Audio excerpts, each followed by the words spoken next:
Assalamualaikum warahmatullahi wabarakatuh, and very good morning to everyone. We are indeed delighted to have Brother Asad Ali Jafri, who all came from all the way from Hawaii, United States of America. So normally, when I ask visitors where you come from, US, very hardly I receive a reply that from Hawaii. This is very, very rare. But anyway, we are indeed delighted to have Brother Asad Ali Jafri. It's a unique presentation today. It is something to do with what we call it, the global Muslim culture. And as well, I think perhaps, inshallah, later he will perform a brief performance for us.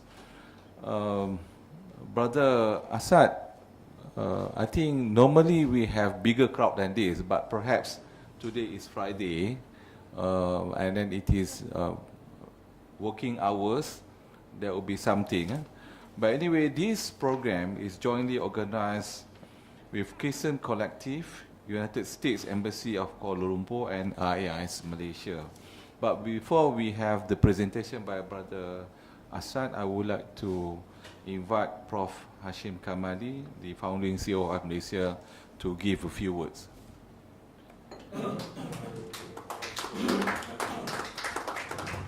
Welcome you from Hawaii. Thank you. Maybe there were a lot of volcanoes at this time.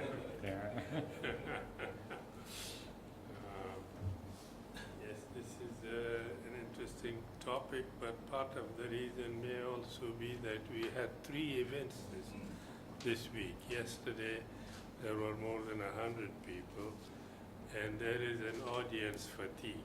You send the same people, and that may be part of the reason. The other is, of course, as you said. But global Muslim culture,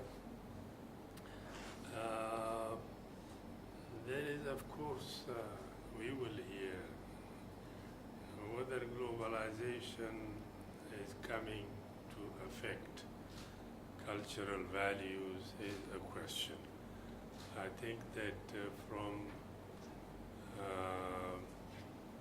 the kind of open borders, one was the communication aspect in technology, trade, and the other, but I think what perhaps brought resistance against globalization is its impact on cultural values. It's in fact implicit denial of any other but the dominant culture, which is Western. But Islamic culture has predated, many of the recent events, even in terms of culture. It has a distinctive existence, and part of the tenacity of Islamic values is that it is a kind of a living tradition. It's a way of life, and that means that it is beyond religion. It goes to culture, it goes to the way people, expectation of each other in society, within the family, how you bring up your children. These are not all Sharia matters. And in terms of food, and in terms of these are all cultural aspects of life. And I think that Islamic culture has withstood. We have quite a number of features that Western values has infiltrated. Secularity is rampant, and our youth have become influenced, but we are also not giving up. We are reasserting Islamic revivalism is Islamic cultural revival, I think, to a large extent. But I would not make this into much of a academic discussion. I would leave it to you, whatever you would like to discuss. I think it's an open forum. Thank you. Okay, thank you very much, Prof. Kamali. But before I pass the mic to Brother Asad, I think there are information, biography about Asad. I think you may read it, but I just give me 1 or 2 minutes to have this important information about Brother Asad. He is a global arts leader. He works closely with established artists on new opportunities for original work, developmental workshops, artist, cultural producer, global arts leader, and interdisciplinary artist with a creative vision for sustainable social change. As an innovative thinker, Asad utilizes the universal language of art to connect communities, cultures, and people to transform interactions, perceptions, and collective consciousness. But what makes Asad work unique and important is how he brings it all together through cultural organizing and creative placemaking. He engages, connects, and builds relationship amongst people wherever he goes. He facilitates holistic youth workshop. I think this is very important. Leadership programs for artists and community dialogue sessions with the goal of creating positive and intergenerational transformation across physical, social, economic, and cultural barriers. With that, the mic is yours. Thank you so much. Assalamu alaikum, everyone. Thank you for having me. I just want to start to make a small correction. There's not necessarily going to be a performance per se. In order for me to perform, I would need some DJ setup, and it would take a little bit more. But I will show you samples of work and other things, and hopefully we can have a great discussion together. Can everybody hear me if I don't use the mic? Okay. I'd like to stand up if that's okay, because it helps me present. And I'd like to start by just saying I'm not an academic, I'm not a scholar of anything, but I am a practitioner, and I'm a creative, and I'm somebody who produces things. And when we're talking about culture today, and talking about Muslim culture, and talking about global Muslim culture, I'm using those terms intentionally, and I'm using those terms to kind of push some boundaries. I'm not saying that this is the only way, I'm just saying that this is a way to look at the way things are. I'm not placing a value judgment on them. I'm not saying they're right or wrong. I'm just presenting them as they are for us to discuss and for us to look at. And for the things that I've experienced, working with Muslim communities, working with communities that do not identify as Muslim, and working with communities that sometimes are in between those two identifications, to be completely honest. So as Professor said, culture is an interesting word. It means a lot of different things to different people, and sometimes it's kind of a loaded term as well. This is a really kind of familiar image that people show about culture, what's on the surface and gets observed, maybe just not as deep, and then what's deep culture, what informs the way that we interact with each other. I'm not necessarily going to be getting into this. I'm looking at culture from a perspective of the arts and culture, so it's a little bit different, but I just want to acknowledge that when we talk about culture, it is deep. It does intersect with other things. It does intersect, of course, with our values. It intersects with religion if it comes to Muslims. And it's not exclusive of those things, but rather interacts with them. The thing about culture, however, is culture cannot really be controlled.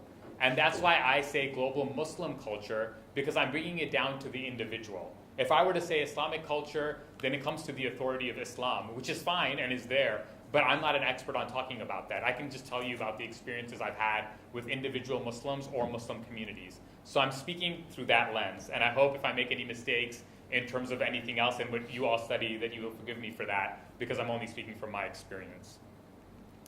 The easiest way I can talk about my experience is to tell you about my story, because I'm not an academic, and I'm just going to tell you about how I came into this world. In 1990, I moved to the United States. I moved to Chicago. I had my American passport in hand already, but I was born to a father who was born in India, a mother who was born in Pakistan, and I was born in Kuwait. With that American passport, all that made me was confused. I kind of didn't know where I belonged. And because of the first Gulf War, I ended up in Chicago. And one of the first things I came across was hip-hop culture. And this particular album, I remember from when I was 10 years old, it was Public Enemy, Fear of a Black Planet. It was a very revolutionary, counterculture, almost anti-establishment hip-hop album. But for some reason, as a young brown kid in America, I was attracted to it. And the interesting thing was Public Enemy, even though they were not Muslim, had a lot of Islamic references in their music. And I was intrigued by that early on. In 1992, when I was in middle school, a lot of the young children in my school belonged to gangs. Now, they might not really have been in gangs, but they were affiliated in some way, either mentally or socially or something like that. And in Chicago, if you know Chicago, Chicago is a gang-infested city and always has been. And the gang children would throw up gang signs when they would greet each other, just to show what gang they're in. Sometimes there would be fights over those gangs. However, that changed in 1992. And if you know the history of gangs in Chicago, you actually know that if you go up to certain gang members, they can recite the Fatiha for you. Because gangs were actually related to Islam as well in America, but that's another conversation that we can have at another time. In 1992, the kids in my school stopped throwing up gang signs to each other. Instead, they did something else. They would come up to you and they would shake your hand, and they wouldn't shake it like this, they would shake it like this, right? And when they would shake your hand, they wouldn't just say a gang sign, they would say, Assalamu alaikum. They weren't Muslim, but they were saying Assalamu alaikum. Why were they saying that in 1992? And the reason was because a big movie came out in 1992. And that movie was Malcolm X by Spike Lee. Again, if you know about black culture in America, you know that Malcolm X was a really important character regardless of your religion. And all the kids who wanted to be cool now, instead of wearing gang signs and gang colors, were wearing Malcolm X t-shirts and Malcolm X hats. And were saying Assalamu alaikum. Because it was cool in 1992 to be Muslim. Because Muslim was a counterculture, underground identity that people were embracing. This is way before 9/11, right? We've seen 80s movies where Muslims are terrorists from all over the world. We've seen kind of threats that have come out and things. So the Muslim was made to be the boogeyman for a long time in America, or the other, whether it's xenophobia or if we now call it Islamophobia. So I started relating to my black and brown classmates, especially my black classmates, because of things like this. In 1994, another symbol comes out. For some of you might think this looks like a Batman symbol, but it actually isn't. Does anybody know what this symbol is? The Wu-Tang Clan. The Wu-Tang Clan is a hip-hop group. And in my age at 14, when they came out with their album, I thought my life was complete. The reason I thought my life was complete was because I was really into hip-hop, and they were some of the best underground hip-hop MCs. The other reason I thought my life was complete is they were really into martial arts. They were called the Wu-Tang Clan. They got that from Shaolin, Shaw Brothers Kung Fu movies, and they called Staten Island in New York where they lived, Shaolin. They started naming themselves after martial arts masters, and they would reference the movies in their songs. And as a young martial artist, I thought, well, they get something that I'm interested in. The last reason I connected and why I thought everything was coming together, you had the hip-hop, you had the martial arts, and then you had their references to Islam.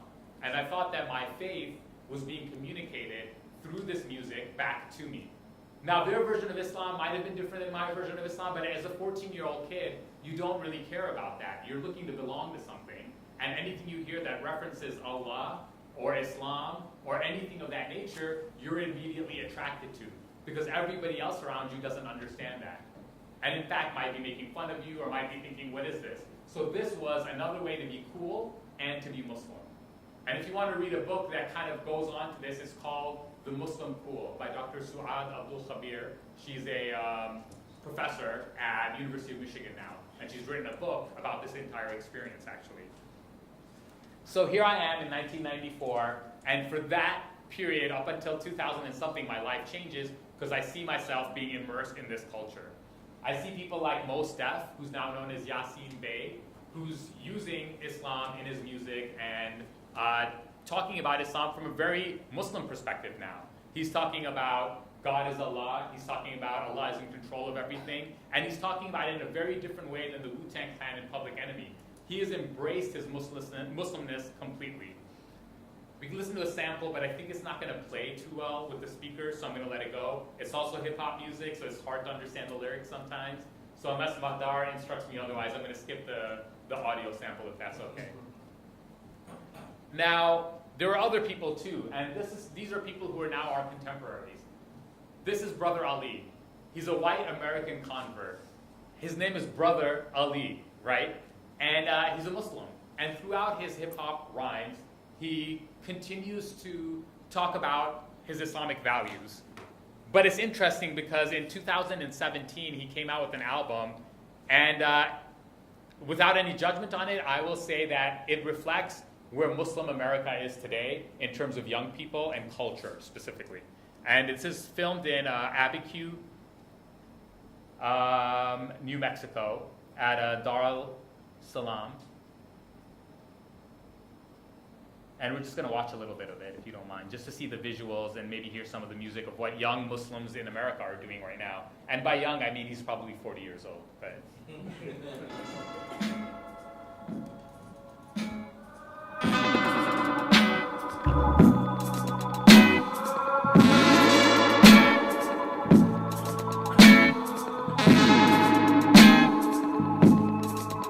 I don't know where to turn. In my head, I guess I'll never learn. They tell me I should let it bleed, let it sting, let it burn. Get my head firm. I don't know where to turn. In my head, I guess I'll never learn. They tell me I should let it bleed, let it sting, let it burn. Get my head firm. My goodness, good morning. You're still an apprentice. Every generation of them cheap with me, so I'm ill by consensus. You see what I speak, you touch it and feel it, all six of your senses. My mission is endless, I've been in this 10 and I'm still as relentless. Now build you a fence if you're feeling defensive. My power comes from the most high Lord God of the globe, sky. Soul vibration is so fly, I can walk on water, no lie. Champion author, small fry, rock of Gibraltar, north side. Serving this culture, mine I confide that I'm here to assault ya. I got some money in the bank that I did not have when I started. Got a little money up in my hands, I do not have money in my heart. I'm standing on champion greatness. I cannot claim it cause that's the creator. I stand up and state it. That's not bragging, it's praying. That's what I'm saying. I don't know where to turn. In my head, I guess I'll never learn. They tell me I should let it bleed, let it sting, let it burn. Get my head firm. so there's obviously a lot of symbolism in that, and there's a lot of references that can seem Islamic. But in terms of Muslim culture, there's a lot of things that might seem contradictory to people too, right? As in like, what is this video really about? But that is an example to me, and probably one of the best examples of where Muslim culture in America is today in terms of people that are performing and creating art and creating cultural production. Sorry. There are other people that I would like to reference at least, and they're people like Lauryn Hill. Lauryn Hill has a really famous song called That Thing, where she starts by saying, "My men and my women, don't forget about the deen, the Sirat al-Mustaqim." Lauryn Hill is not a Muslim. She doesn't identify as a Muslim. But in that song in 1998, she found it important to say that as the intro to the song, because Black America and hip-hop America could understand words like deen and words straight from the Quran like Sirat al-Mustaqim as being the straight path, even though they may not be Muslim. And this is an example of people who are not Muslim necessarily interacting with Muslim culture in different ways. The last person I'm going to reference is Odyssey. He's a half Sudanese, half Black American hip-hop artist. He produces music, he raps. He has a really interesting song called You Grew Up that I'll just reference for you to watch, and I won't show the video of yet. And it's interesting to me because he tackles the Muslim identity thing in a different way. Right now in America, if you're Muslim, you want to claim that you're Muslim and you're maybe different than other people, but you're still a human being and you're not a terrorist and you're not crazy, right? And you want to show people your humanity. Odyssey as a Muslim does something interesting that I was first kind of a little bit weary of. But then I started to understand. In the second verse of this song, he talks about 3 people that he grew up with and that they've changed as they've grown up. The second person, he says, have you ever had a friend that ended up being a fanatic? Then he goes through the story of a guy who's lost. And because he's lost, he tries to find his way and he can't find it. And the way he finds it is he starts looking different. In the video, it's a cartoon. The guy grows a long beard. He starts wearing a hat, and he starts praying 5 times a day. That's what it says. And later, slowly, people start talking to him. And at the end, he says, you blew up. You blew up. And they show it kind of blowing up. And it's basically the story of a suicide bomber in America. Now, I was kind of hurt because I was like, why are you telling this story? This is the last thing we need as Muslims in America. Why would you tell a story like that? But I feel like he's telling it as a warning story to say that we have to deal with this within our own communities as well, even if it's just one person out of a billion people. And I thought it was an interesting take from a Muslim to address something like that. I'm going to stop now to see if there's any questions, pushback, feedback. I know the Malaysian style isn't the same as the American style of interjecting, but I'll just stop here for a second to see if there's anyone that has any questions. Are these trends still continuing, or are they before 9/11 and then stopped? They're still continuing. So Odyssey is an example. The song I'm talking about was just 2 months ago. So this is still continuing, and in fact, there's a greater push now, because I think for a while, after 9/11, there was an up in Muslims wanting to share their narrative. After that, when Obama was in office, it kind of started tapering off a little bit. Ever since the Trump election even became a possibility, you've been seeing a lot more Muslims being out there with their voices, being experimental, being cutting edge, and taking risks because they really feel desperate for their voices to be heard. You've also seen people who are not Muslim come and support Muslims and do a lot of things. So for example, if you saw the Women's March that happened, you saw one of the big posters. It was someone with a hijab. Now the hijab had an American flag on it, and some people thought that was not the best way to do it either. But there was a picture of this woman basically with this American hijab on it. So it's kind of trying to show that if you're going to be about solidarity and social justice movements in America, Muslims have to be one of the core focus groups. In addition to black people, in addition to immigrants, especially from the Latino countries.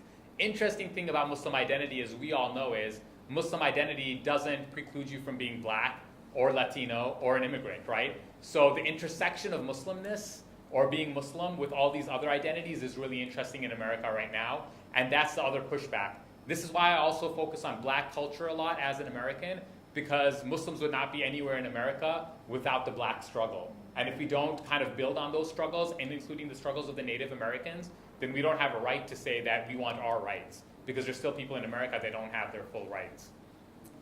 Can I say? Yes.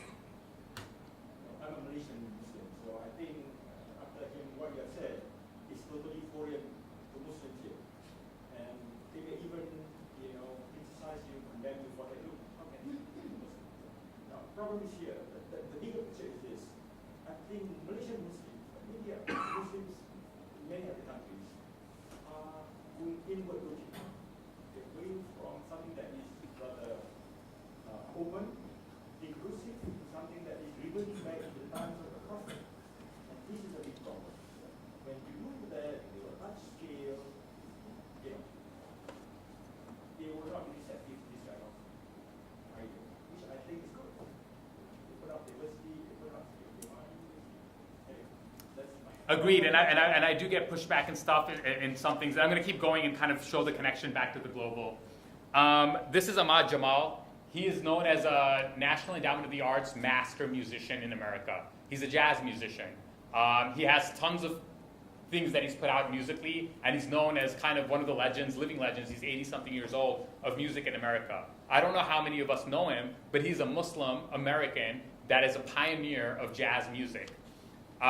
He used to have a jazz club in Chicago called the Alhambra. That was the first non-alcoholic jazz music venue, because as a Muslim he was doing that. It's not just him. It's people like Dorothy Ashby that does the rubayat of Omar Khayyam through jazz music. It's people like Idris Muhammad that looks Muslim, looks very Muslim, but is a ridiculous jazz drummer, working with all sorts of people that are really famous jazz legends. It's people like Yusuf Lateef that has been sampled by younger people, including Japanese producers and others, that has also passed away. Rest in peace. There's people like Doug Karn, who changed his name to Abdullah Rahim Ibrahim, who releases an album called Al-Rahman, Cry of the Floridan Tropical Sun. If you think what I've been talking about before is controversial, just listen to this album. And that's all I'll say, because I don't want to push the boundaries too much. But if you look over here, can anybody read what that says? His record label was Tablighi. So you can imagine what that is. And then you look at the liner notes, and he actually talks about the controversy of music amongst Muslims. And he takes it back to things like melodies that are existent in Azan and things like that. So he goes there. But this is in the 1970s. So the thing is, this conversation has been happening. This isn't new. This isn't old. This is something that continues to happen. In fact, they say this conversation was happening in 13th century India amongst people, when different Sufis were in India and using the classical music of Hindustani music, but were telling stories about Muslims. So the conversation is not a new one. It's just a conversation that we keep coming back to as Muslims. And if people say, well, this can't be Muslim. All I'm saying is there's a Muslim, and that Muslim is doing something. That's a fact of life. Now, if we don't want to call them Muslim or this or that, that's different, and that's up to us. But we're presenting things as they are, and they're up to us to consume and to interact with, or to have good debates and healthy debates with. These are a bunch of other jazz albums that have been around since the 1930s onwards. So to me, Muslim culture is jazz culture. Muslim culture is hip-hop culture. Muslim culture is black culture. All of these things intersect in interesting ways. And we have proof right here that we could listen to for hours and hours to see how people are reflecting this within the music, within their performance, and within the art. Now we'll go to another part of the world and the subcontinent. And I believe you may know who this is.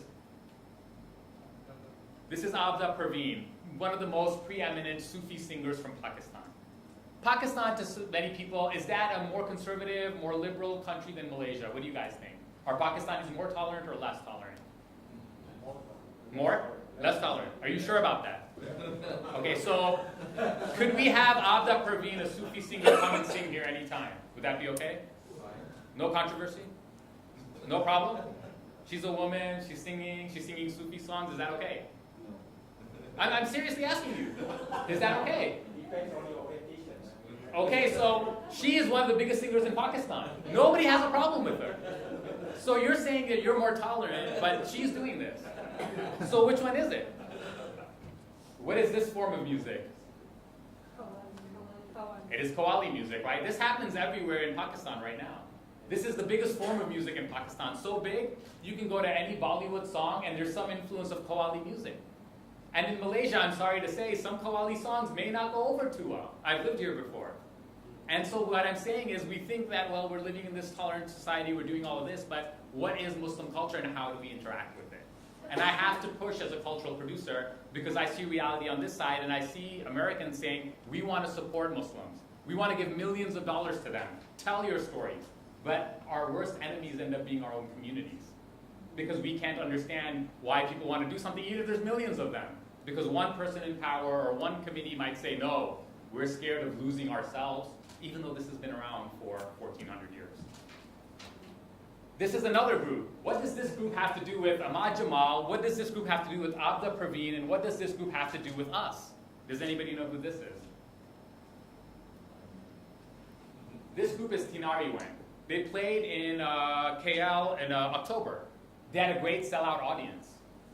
We didn't know about it because we don't connect to them as Muslims. They're Tuareg people. They're fighting for their rights because they live in the Sahara Desert. I've actually presented them in Chicago. They fight about revolution. They fight about their homeland. In Malaysia, we all love Palestine. Do we know about the Tuareg struggle? Do we know about the Western Saharan struggle? Do we know about other struggles? And how do we connect to identity with social justice?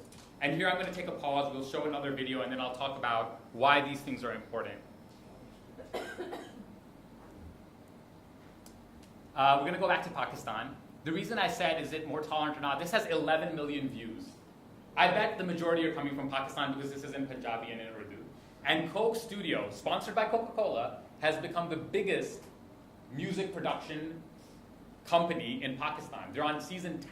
They're now going out into the remote villages and recording Hindu artists and Parsi artists that are not even Muslim and showcasing them on TV for everybody to see. And it's supported by everyone.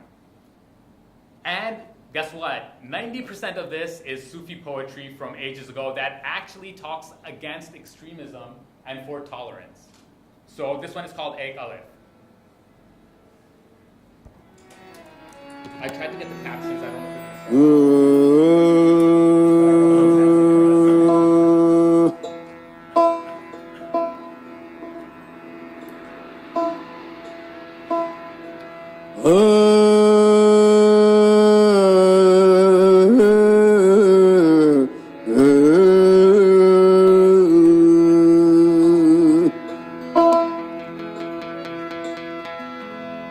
पढ़ पढ़ इल्म ते फाज़ल हो वे कदे अपने आप नू पढ़िया ना भज भज वड़ने मंदर मसीती वे कदे मन अपने विच वड़िया ना. Just to translate really quickly, he says, you keep reading all these books. Have you ever read your own heart? You go to the mosque and you go to the temple. Have you visited the temple of yourself? Close it up. Have you ever been into yourself? So those are the lines there.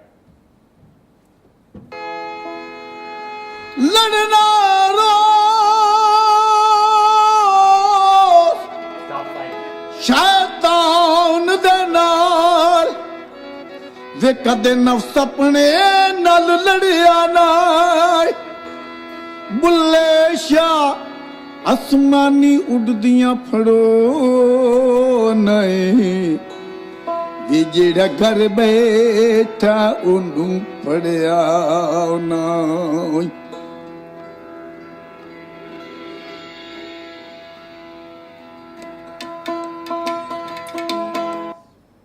Actually, the poetry is by a great Sufi poet, Bulle Shah, who is from the subcontinent. And the Sikh religion also, they claim that he is a Sikh, but Muslims claim he was actually a Muslim. And in this verse, he says that you're trying to fight with the shaitan. But what was the second sentence? I forgot. I think it's a bit, but you haven't fought. You're not fighting the devil. Yeah, you are not fighting the devil within. You know, and he says you're trying to catch something that is up in the sky, but you're not looking at what is in your own house. Yes. The reason I had him translate, one, I don't speak Punjabi, but I know this song very well, and I know the Bulle Shah poetry is, also to show you about community. When we talk about culture, we have to talk about community. When I came in here, we immediately connected. He said he was from Pakistan, that's one reason, but that wasn't the only reasin. When he said he liked Abdul Parveen and Bulle Shah, I knew there was a connection, and a Muslim cultural connection, a global connection that we can talk about and connect with. So I know that when I play Coke Studio, he will understand and I will understand, right? And this goes beyond just our religious practice, but something else that we understand too. The interesting thing about this is it takes traditional songs like this and fuses them with things like rock.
की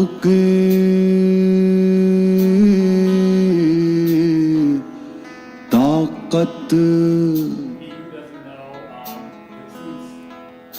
जो ना जाने हक की ताकत जो ना जाने हक की ताकत रब ना देवे उसको हिम्मत रब ना देवे उसको हिम्मत.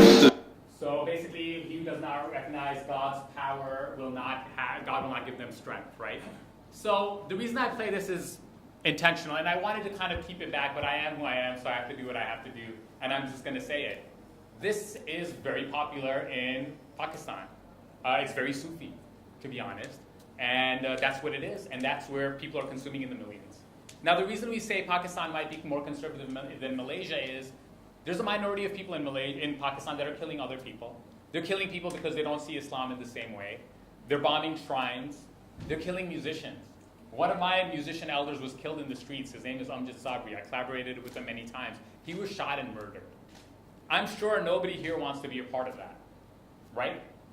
But when we start saying things like that are not Muslim, we don't have to like this. We don't even have to think it's within our faith that we want in ourselves. But when we say this is not Muslim or not Muslim culture, the problem is that everybody else looks at us like we're the fanatics. And so it's really important for us to see what tolerance really is and how we can understand and disagree and understand that unity does not mean we can't disagree. And when we're talking about culture, culture is not going to be controlled anyway. So the fight is oftentimes useless when we go there. So this is Pakistan, current day. This is Mali, or Western Sahara, or Southern Algeria in the Saharan Desert. This is a production I put together called Turntable Vicar many years ago.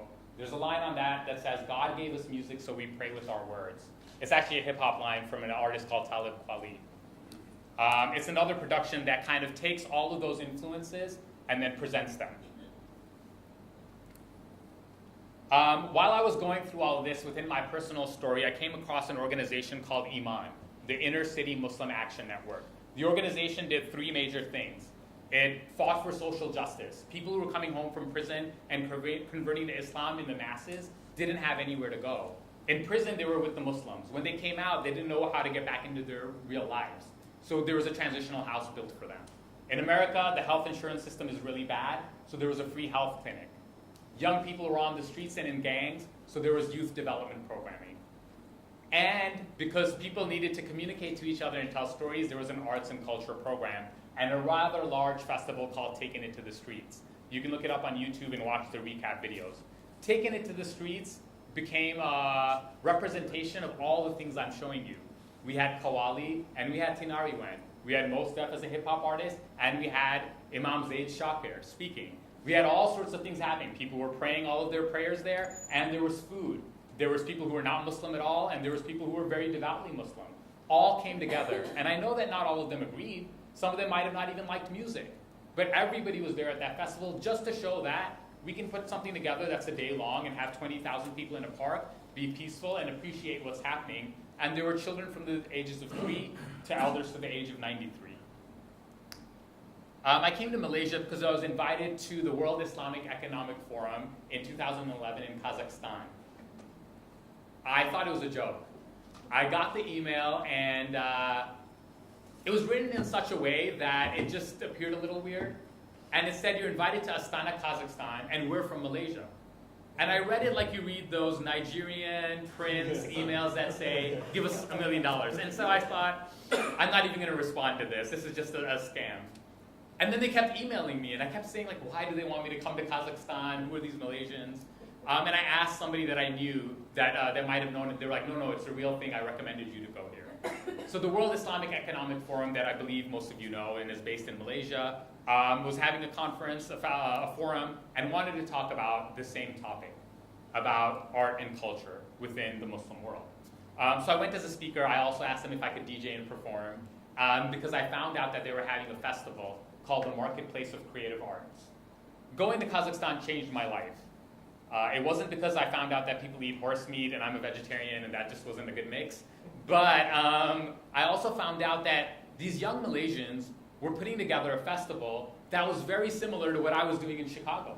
They were trying to bring Muslims from around the world together. There was hip-hop artists, there was visual artists, there were traditional artists, there were contemporary artists, and they had a vision that seemed very similar to mine. I was traveling to Morocco and Algeria, and I saw young people doing the same kinds of things I was seeing people do in Malaysia, in Kazakhstan, and in Chicago. I went to the Birmingham in London in the UK, and my friend Aerosol Arabic, Muhammad Ali, was doing big graffiti murals that were representing his culture, or representing struggles like the Palestinian struggle in Birmingham. I went to Pakistan, to Kush Khas, I went to the commune, I went to India in Mumbai, I went to South Africa in Durban, and I realized that young Muslims, not all of them, not 1 billion people, not 1 million people, just a small group of young creatives were all doing similar things in these large cosmopolitan cities. They were all Muslim. Muslim identity was very important to them, but they were connecting culturally. They were creating things. They were talking amongst those things. They would see something happen in Chicago, they would copy it in Malaysia. They would then try to copy it in Durban, they would make it better in London. There were all of these hubs that were connected, or connecting. And that's when it occurred to me that there is a renaissance of Muslim arts and culture happening right now. This was in about 2010 and 2011. I then start seeing what people are doing, like El Cid, a very famous calligraphy artist that takes traditional graffiti art, mixes it with more traditional calligraphy, and creates masterpieces all over the world. This was done at the University of Houston. I helped do this project. This is a quote that was in English by Sam Houston. Houston is named after him, about education, that El Cid translated into Arabic and then wrote in this wonderful script. This is the only building at the University of Houston that does not look like this, including their arts building. Can you imagine how hard it would be to get a 30-meter building painted like this at a university campus in Arabic in Houston, Texas? The point is, people see value in this. People see the importance of having dialogue around this and being able to do work like this. So El Cid came. We paid him a handsome sum to do it, of course. But he came and did this. He's a French-Tunisian artist. This is him doing something. I'm not sure where this is, but just some more of his work in this process. And I would definitely look up El Cid if you don't know him, because I think he's at the top of his kind of art field right now and very well sought out. Sorry? Yes. The next thing I want to talk about is dance, because of course that gets people a little bit uptight as well. But in France, for example, there are break dancers from Algeria and Morocco that are winning world competitions right now. Every single competition that happens on an international scale ends up having a Moroccan or an Algerian that wins. That sounds kind of familiar to the World Cup, right? Where we see France's team and it's made up of Africans and a lot of them happen to be Muslims. But the truth is that young people have always been attracted to counterculture forms, and these young people, because they're marginalized, are attracted to things like hip-hop culture and are attracted to things like dance, including Amira Sakit, who is a Muslim convert and coming to Malaysia very soon. So she will be here teaching workshops.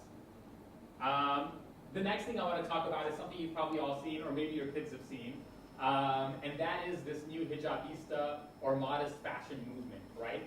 So there's young people that are in Indonesia, in Jakarta, that I met with, that are following in the millions, people that are living in Germany that happen to be from the diaspora, that are now into fashion, but in what's called a modest fashion way. This is another trend in Muslim culture that is happening all across the world. And of course it includes a lot of Malaysians and artists as well, like Yuna. The other interesting thing is, if we look at traditional Islamic art, that's in museums. That's at the Islamic Arts Museum, just not too far from here. Not all of the art that's created in an Islamic art museum is now valued was made by Muslims, because tile makers and others that were within these empires did not need to be Muslim necessarily to be working on some of these artifacts that we have, some of this architecture that we have. In the same way, this is called the American Quran, and it's made by an artist named Sandro Burke. And what he's done is it's a translation of the Quran. It's in English, even though it looks like Arabic from here.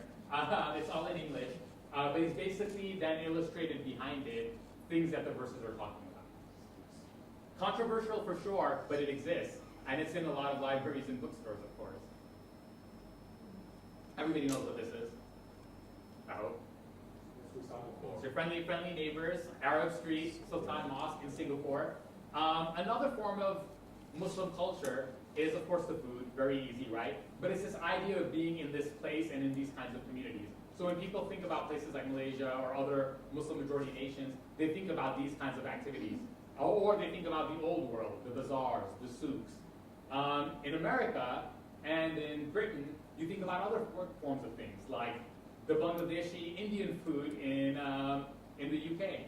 Or you think about halal guys, that has become this big thing in America. No, people don't even know what halal is. They just think it's a brand of food or a brand of meat. I was at a music conference once, and I was going to go get some food, and this one guy said, I really want some halal guys. And the person said, okay. He's like, and I need a beer with it. And the other guy who wasn't Muslim said, halal guys and a beer? Like, that doesn't make sense. But the guy who wanted it, who was a Mexican American, didn't understand why it didn't make sense. Because to him, halal guys was just a place. He didn't understand that it wasn't something that was a religious edict on food, right? So it's interesting how the term halal is even being co-opted in different ways. Can anybody tell me what the thing on the left is? You get bonus points if you can. Madar, maybe? Has anybody been to Senegal? If you go to Senegal, you will see this image everywhere. And for a long time, I was trying to figure out what it was, because it looks a lot like graffiti. This image is the image of a sheikh named Ahmadou Bamba from Senegal. Not only was he a spiritual teacher to people and a religious teacher, he was a big fighter against the colonial rule of the French. So a lot of people still pay tribute to him by this and by this kind of shroud, because he would wear like simple clothing. But to me, that looks really similar to this Shepherd Fairy kind of like revolutionary in a hijab picture that's coming across America all over the place. 15 years ago, you could buy that on a shirt. 15 years ago, you could buy that in a shirt, right? So think about what that means. There was another version of that shirt where there was a gun on the back. But the gun had a flower coming out of it, a rose. So it was kind of like, you know, subversively changing the narrative. Here's another one. This is Hassan Hajjaj, Moroccan guy. Puts together things that seem to not go together, right? And I'll just leave it there as it is, because he has a ton of these series. Here's another example. What does that look like? Looks like a Quran, right, most of the time. This isn't a Quran. It's just somebody who liked the visual effects of it and created an art piece. This is a really interesting book that I think people should really read. It's a graphic novel. It's called Habibi. This is interesting to me because he was a guy who's a Christian who wrote this book, who did so much study on Muslim culture and Islam specifically.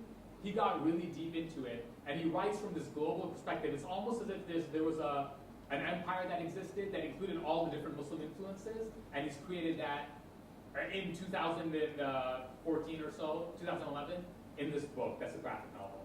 So it's really interesting to see that perspective and be like, who are you talking to figure this out? It also looks really similar in the cover to this. Has anybody heard of this book, The Monk of Mocha? A young Malaysian kid that I met 2 days ago was reading it. A friend of mine is the subject of this book. His name is Mukhtar Al-Khanshali. He's from Yemen. He went back to Yemen to explore coffee and the roots of coffee, not only within Yemen and the Arab world, but within Muslim society, and kind of reclaim the narrative of coffee from the Starbucks of the world and claim it again as something that Muslims pioneered. That was banned by Christians until a pope drank it. He used to call it the devil's cup. But after he drank some, he decided to make it halal or make it legal for Christians, right? Another good book. This example is from London. There's a very famous Indian restaurants, kind of upscale, but they're based on like these Parsi cafes. If you know what Parsi cafes are, they're the Zoroastrian community that was settled in India, are known as Parsis. And in Bombay, they used to have these cafes, which a lot of people would go to because they had good food. These cafes have been recreated in London as they recreate everything, and have been upscaled in the price, but they're not Muslim. However, for Eid, for Ramadan actually, and for Eid, they celebrated with Muslims, and they had a menu that was specific for Muslims because everything's halal in London these days anyway. They didn't serve any alcohol, although they usually do. And they had Muslim artists come and perform and recite poetry. Not only because they thought it was important not being Muslim, but of course there's such a big population of Muslims in London. And London, as I was mentioning before, is one of those large cosmopolitan hubs of Muslim culture. This is Amir Rahman. He's from Australia. He's a comedian. Comedy is another form of Muslim culture that's really big right now all across the world. Because through comedy, people can talk about political issues as well, but kind of through a human narrative and a framework. He has a really famous thing on racism and reverse racism. Because a lot of people will say, well, you're being racist as a black person or as a brown person in America or some other place where you're a minority. And he kind of reverses that to say that you can't be racist if you're the one that's oppressed. But he's a comedian. Another friend of ours, Muhammad Ali, that I mentioned in Birmingham, he's a graffiti artist. And this is why I say Muslim culture and not just the arts. He's a graffiti artist and he usually does performances. He's done a lot of performances here in Malaysia. He does things from the stage. He decided, because his father was a Bangladeshi Indian restaurant owner in Birmingham, that he wanted to do a project for the Birmingham Museum called Knights of the Raj, the secret history of Indian restaurants in the UK. And the secret to him was all of these things labeled as Indian were really Bangladeshi. And it was Bangladeshi working class that was creating the cuisine of the UK. The national dishes now of the UK. The chicken tikka masala, right? That you can't get in India, but you can have in the UK, was created by these Bangladeshis. But they were living in deplorable conditions. And they had it really hard. And they couldn't even come out and say what they wore. So he recreated the booth, the dining experience. There was food, just like it. But he was a graffiti artist, and this has become his magnum opus. He's just become a curator at a museum, essentially. This was so successful that me and him decided, let's take it to the US. And he said, it's not going to work. It's called Knights of the Raj.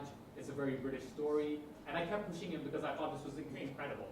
This doesn't have much to do with Islam, to be honest. But it does have something to do with Muslims. Because most of those Bangladeshis were, of course, Muslim. And they had to deal with things as Muslims as well. And they had to deal with fights that they would get in, racism, and other things.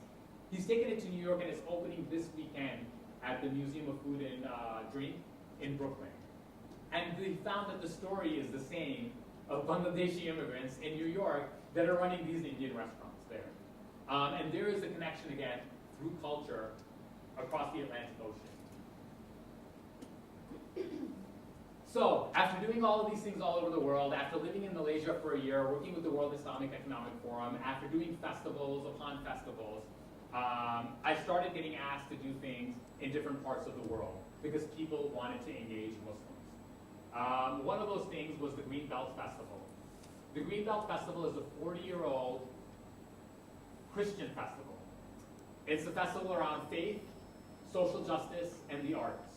It sounds a lot like the festivals we were doing, but they're doing it much better than us, and because they've been doing it for 40 years. And one of the things that this festival does that's very interesting to me is they always have a Palestinian contingent. They're white Christians from the UK, but they think the Palestinian cause is really important to them, period. So they go to Palestine, they find artists, and they bring them to the UK. They've also started doing a lot of Muslim content. They want Muslims there as well, because of course, they're not going to be just talking in an echo chamber. So they've reached out to Muslims over the last 10 years. Last year, they said, you know what? We're not doing enough. We're going to get some funding, and we are going to produce an entire tent for 4 days of just Muslim content. And I got asked to help them do that. What ended up happening is they got an award called the Independence Award for that festival.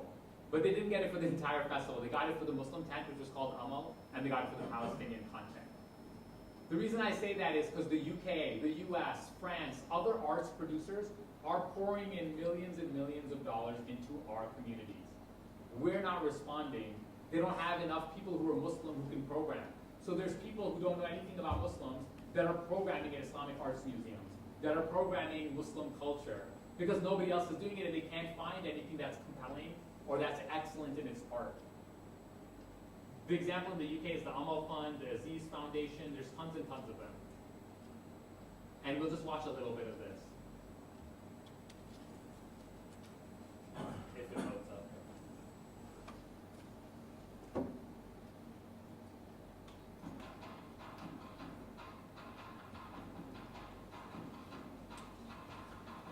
The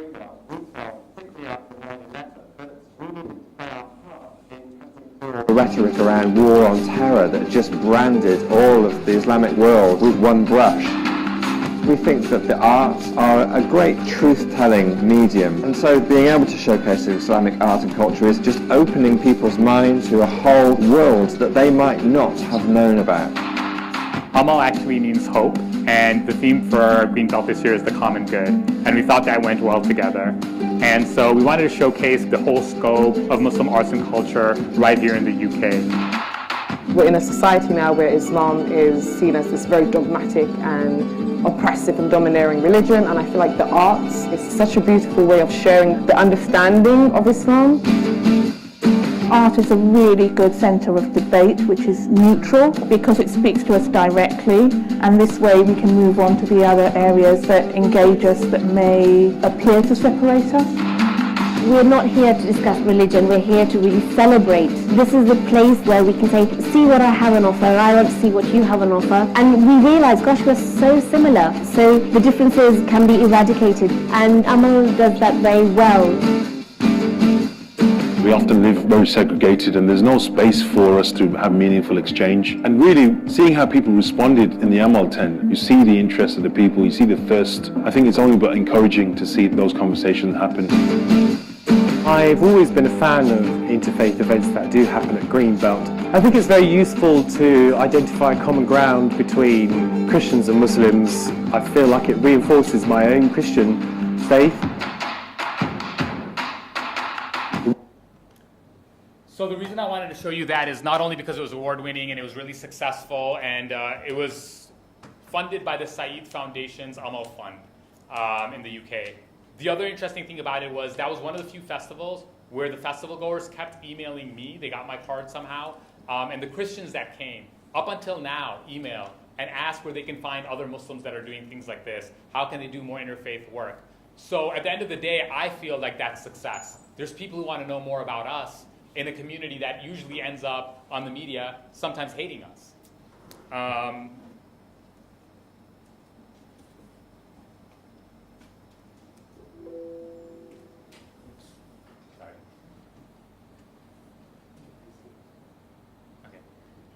So what am I doing now and why am I in Hawaii? Because I haven't really mentioned that. 6 months ago, I got asked to take a position as the curator of programs at a place called Shangri-La Museum of Islamic Art, Culture, and Design.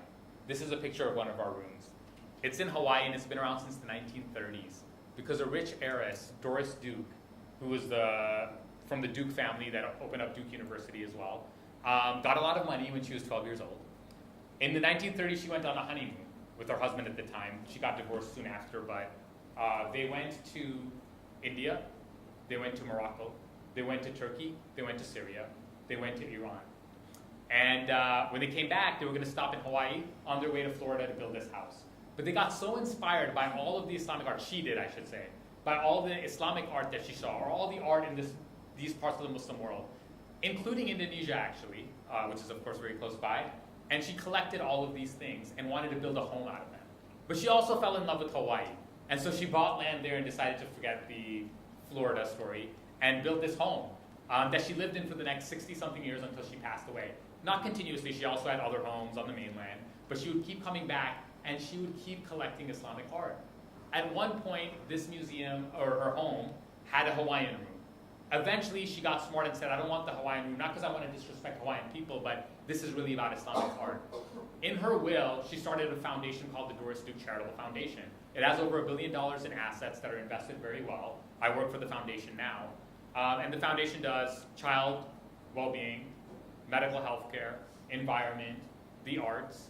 And one part of it is, a specific part, the only sub-part of the foundation is the Doris Duke Foundation for Islamic Art. And under that, our museum exists. So the Foundation for Islamic Art does two things. One, it runs this museum with its budget and its programs and everything. It also makes grants to US-based organizations that are working to connect Muslims and people who are not Muslim through the arts. So it gives away millions of dollars every single year just for this purpose. These are some more pictures from the home. We have one of the few kind of Damascus homes from the 18th century, us, the Met, and the Islamic Arts Museum in Malaysia. This is how it looks from the outside. It's a beautiful space on the ocean. And I run programming much like what I'm talking about with you now. The last program we did was with a good friend of mine, Abdul Rahman Malik, on what is Muslim culture, the things that we're talking about right now. He was a resident at our museum. He stayed there for 2 weeks. And he talked about these different things, such as in search of an Islamic avant-garde. What does that look like? Listening while Muslim, which is an example of listening to different music and recognizing the Muslim references or that Muslims are making it. The Muhammadan Bean, the secret history of Islam and coffee that we talked about before. Celluloid Soul was basically a film festival. We all know that Muslim majority nations and Muslims are making a ton of great films right now, usually independent. And the last one was he did a detour of Shangri-La itself, reclaiming the stories that could be seen as orientalized from, you know, a white American woman getting all this Islamic art. But we have the ability at the museum to reclaim that and tell a different story, which is really interesting because the people who are represented should be the ones telling the stories. I want to finish because we have only a few minutes left before questions and answers. On Black Panther, actually, and I do this intentionally. We cannot talk about culture and not be contemporary. We cannot talk about culture and not know what 15 and 16-year-olds are talking about. Otherwise, we are irrelevant. And like my friend Mahdar says, when we're doing the arts in of any form, we need to be real, we need to be relevant, and we need to be righteous. Now, of course, a lot of those are subjective, but those are kind of these 3 R's. And so I bring up Black Panther. I don't know how many people have watched it, but it's a very famous, highly grossing movie from the Marvel superhero comics. The reason I bring it up is when I saw this movie, I got emotional in the first 5 minutes. Because when I was 12, 13, and 14, liking Malcolm X, listening to Wu-Tang Clan, being into the martial arts, I was heavily influenced by these kinds of things. And Black Muslim Americans were talking about what you see in the film now. They were talking about Afrofuturism. They were talking about, we think that in Africa, in Egypt, and all these places, we had technology way back in the day. It just didn't look like the technology we had today. How else did we build the things and the civilizations in Timbuktu and in Egypt and all these other places? We knew things about the stars and math and all of these sciences. We know that as Muslims because we had a golden era that we seem to not be able to get back to. So their point was we want to reclaim the fact that African history, Muslim history, all these different histories had something that was valuable, and it's not just in the age of information, in the age of technology that there's value, but even in those ancient technologies. Black Panther revisits those ideas. Black Panther revisits interesting ideas to take from Islamic art and plaster them into a Star Wars thing. Or, interestingly enough, for Black Americans, they're looking up to the crescent moon and the star, but also the spaceship that exists up there. And just this idea of like, what did God really create in the universe, right? And of course, that leads into speculation. The reason I leave that there is to think about the future. I think Islamic art often ends up being this thing that's antiquated. They talk about architecture, textiles, geometric patterns, calligraphy. To be honest, that's all in our museum. But that's boring to me. And it's probably boring to your kids because it's hard to connect with that. Of course, there's a great thing to it, but it seems old. It seems ancient, and it seems like it belongs only in a museum. And young people don't go to museums. So how do we connect that great history and that great tradition to what's happening right now and have a through line? And that's where our conversations need to be, because we need to be preparing for the future. And because I'm an American citizen, I have to give up the rights to the people, the original people of the land.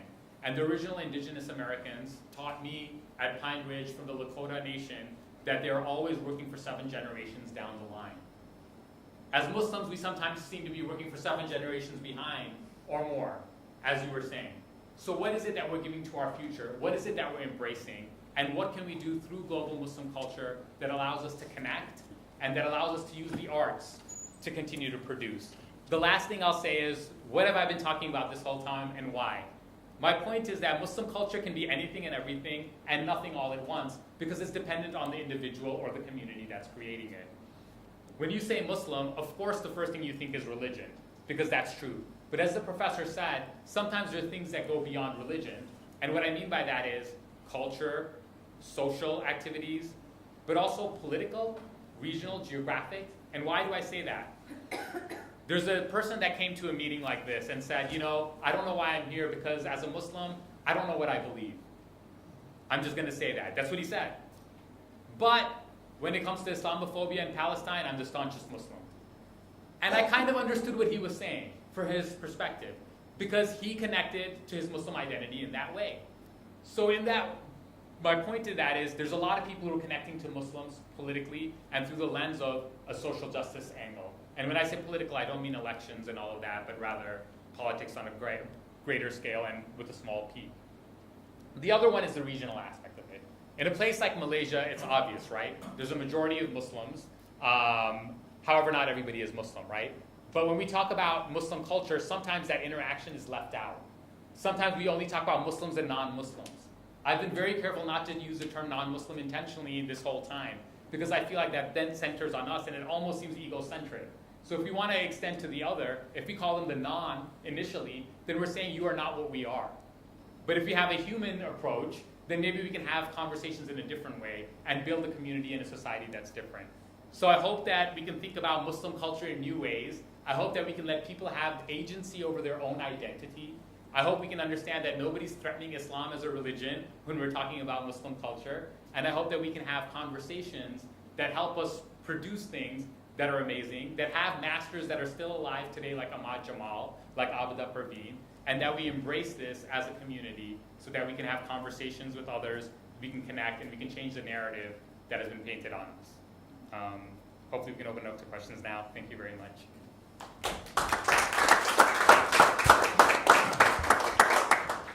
Thank you very much, Brother Asad. Quite interesting and joyful presentations with some of the, performance by the artists as we have seen it.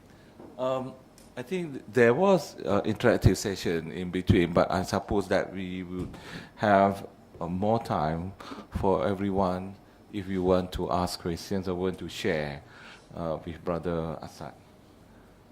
Anyone?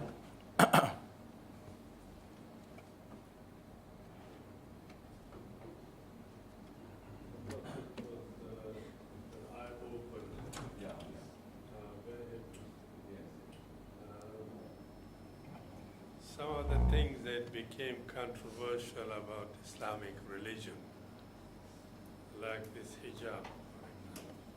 Muslim creativity came out and made that to an art. The hijab is now in the marketplace.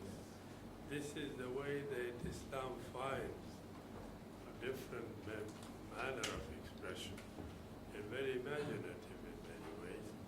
So I think that you have to be challenged, and that brings something different in you. I think Muslims are going through that, and so many other ways I think that you have shown.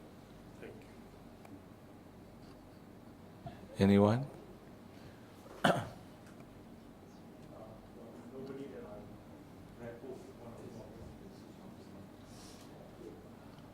Here? Hello. Yeah. Well, you have covered a bit of history and some regions, and pretty much on Indo-Pakistani subcontinent. But I would like to look at the bigger Muslim community and culture. One is, of course, arising from the Ottoman Empire, because they have ruled the world, bigger part of the world, for many, many years. And the other one is, as far as Malaysia is, what Malaysia is relevant to is, I think, the Chinese Muslims culture. I think there's maybe that one is more closer to us, and it's how we would like to integrate. Okay. Definitely. I mean, I think we can talk about all of those things, and my point is that they all connect in some way to us and our identity as a global Muslim community or an ummah, right?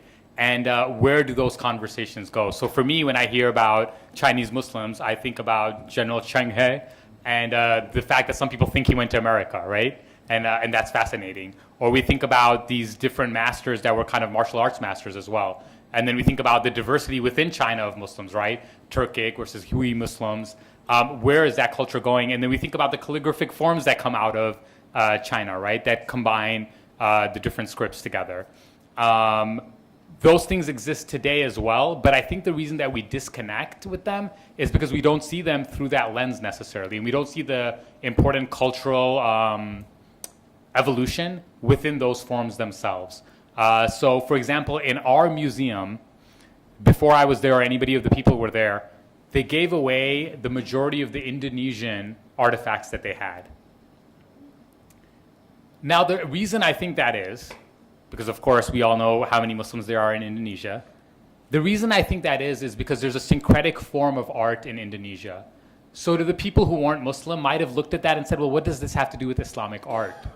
And I think that's the thing that we don't understand, that regionally specific art that happens to come from Muslim cultures and communities sometimes doesn't connect back even to Muslims, and definitely not to people who are not Muslim, because we lose the essence of their local cultural context. And I think that's why I talk about India, Pakistan, because in the same way, things develop in different regions of the world differently. Under the Ottomans, they developed differently. Under the Chinese rule, they developed differently. And of course, here in Malaysia and Indonesia, they have their own forms that develop differently. And whether it's governments or others or things, those things change and evolve. And I hope that we can kind of reclaim our own culture more than other people, because this becomes the platform for academics a lot that are studying. And a lot of those academics don't come from those same communities. In Hawaii, this is a big problem right now in the Hawaiian Museum, because Native Hawaiians are saying there's all these people that have studied our culture through their career, but don't come from our culture. They don't know the spiritual value of some of those things in the museum. When I heard that, I thought, wait a minute, I'm one of the few Muslims who works at my museum.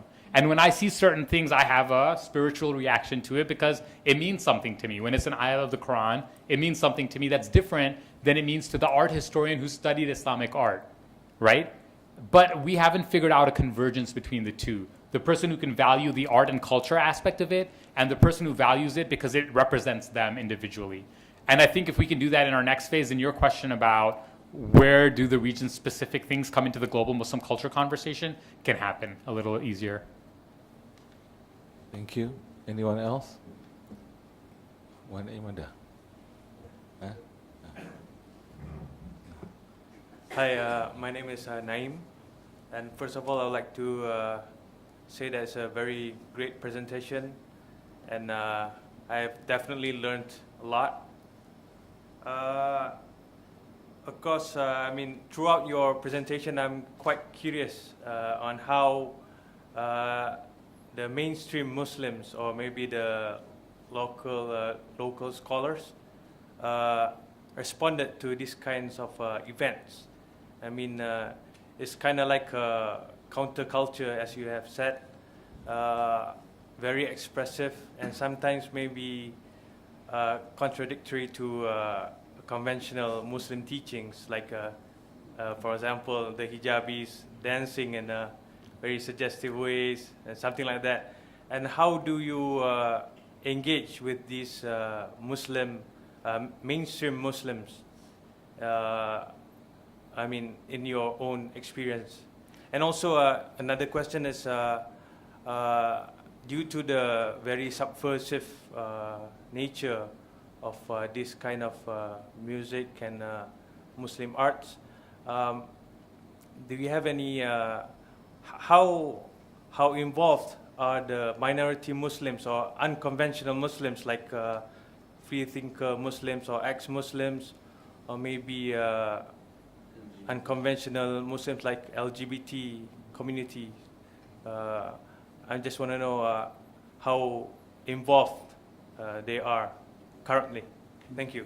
Really, really good questions, and thank you for asking them. I'll start with the second one.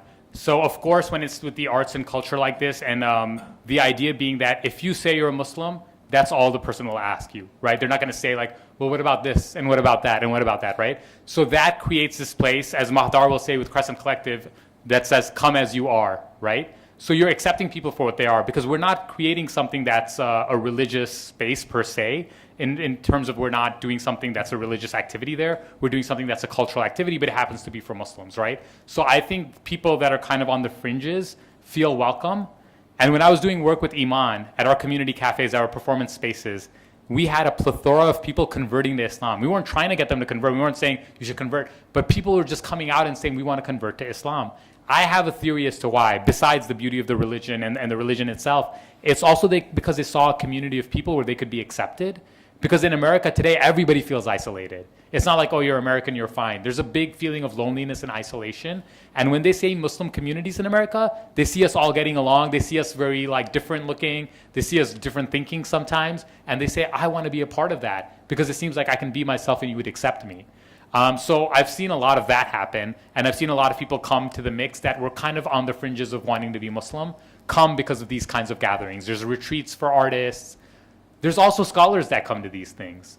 There's Islamic scholars that are here. There's Islamic scholars that have given this kind of work and said, this is great, you should do it. I can name some of them, but that's not important to me because I'm not talking from an Islamic scholarship perspective because that's not what I study, right? So if I were to say that, it would be disingenuous for me to do that because I don't have any kind of authority to do that, right?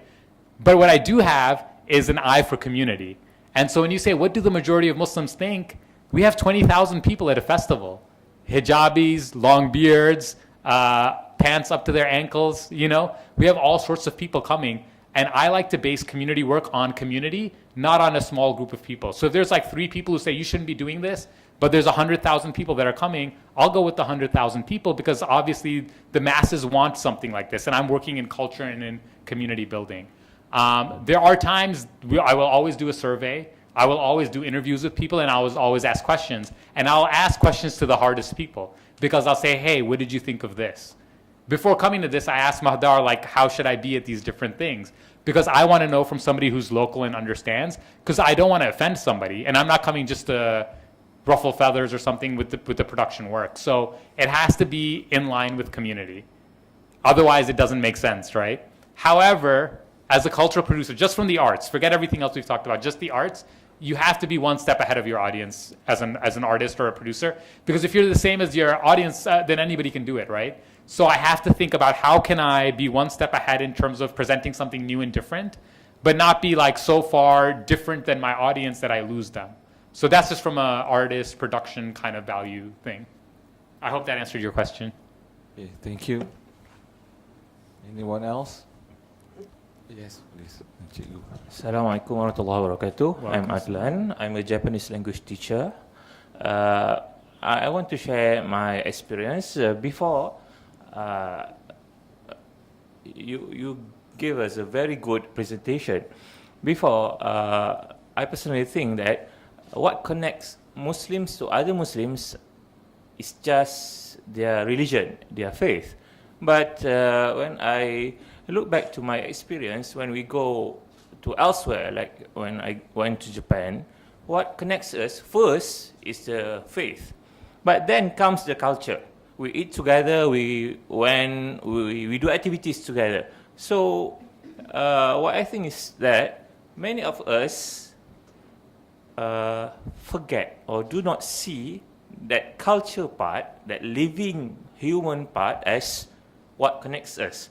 So I think this is a very great thing for us to start connecting people using what connects real people, what we live in, what we do, what we eat, and what we wear, everything like that. So thank you for the presentation. And one more, from the Japanese society, when they look at Islam, they don't look Islam as Islam itself. They look as this is Malaysian Islam and that part of maybe Middle East Islam. And I think that's why when the Japanese want to look for something halal, they don't go to Saudi or to Iraq. They come to Malaysia because they see Malaysia as a moderate Muslim and can be accepted by everyone. So that's my opinion. Thank you. That's a really good point. A lot of people are talking about this idea of, and God forbid that I'm saying this, but I'm just telling you what academics are talking about, is Islam's intentionally, just to say that things are done differently in different places, and we have to acknowledge that. And when I say global Muslim culture, I say intentionally culture and not cultures. Really, it's cultures, right? Really, there's different kind of practices you do, different things you say. You say Salamat Hari Raya here. We don't say that in other places, right? And that's all fine. But the reason I say global Muslim culture is to connect, obviously, and for Muslims to kind of take our own identity back from people who want to paint us in a different picture, but also to say that it's a lens and an ecosystem. It's a way to view the world when we come together, and it's an ecosystem, and in an ecosystem things come in and come out, things evolve, and not everybody is the same, but we all interact. So I guess that's the point that I'm trying to make, is that within this scope, whether we like something or not, whether it's different, we're all interacting, and we all have to deal with each other too.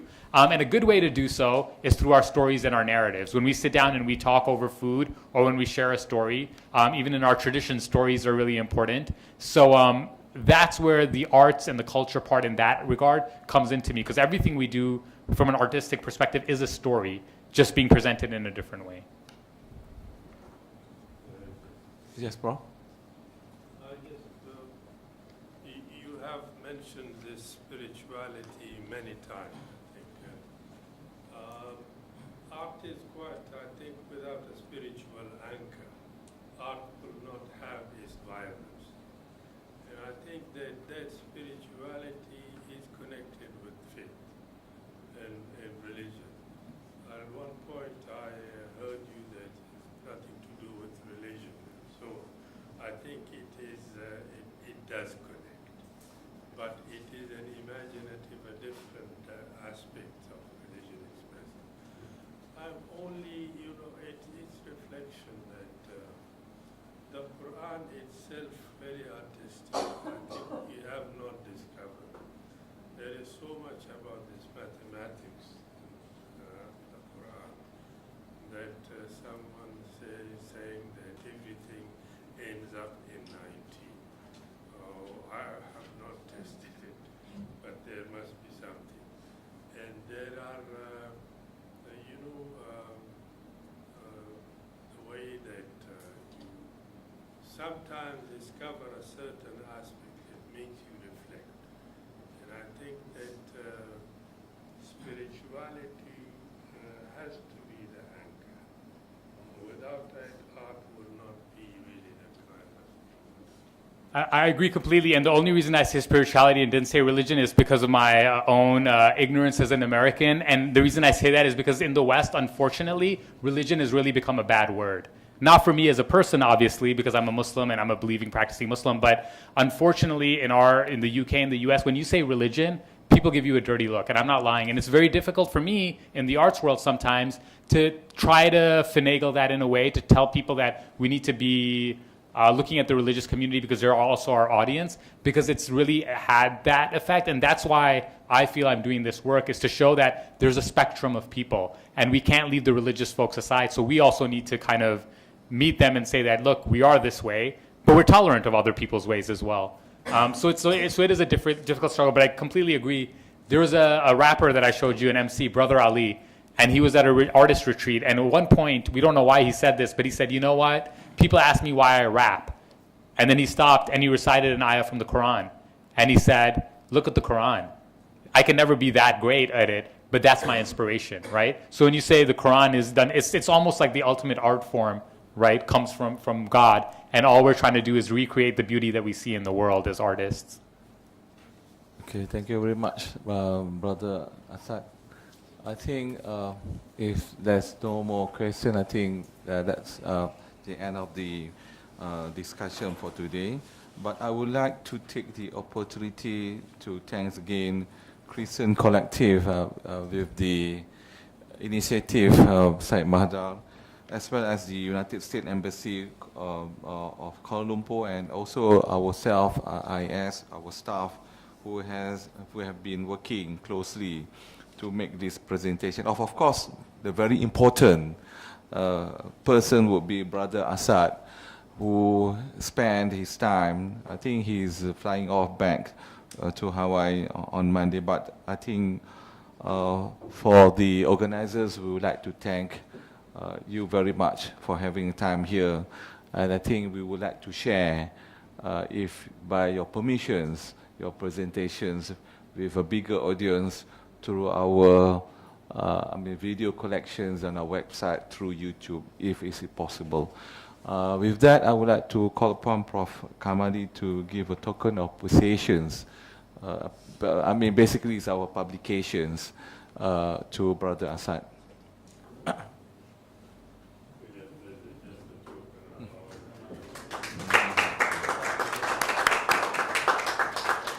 And I also would like to thank everyone for your presence. And inshallah, our next immediate programs will be on Tuesday, where we will be having a public lecture by Sheikh Ninowi, also from the United States of America. And with that, I would like to thank everyone. Assalamu alaikum wa rahmatullahi wa barakatuh.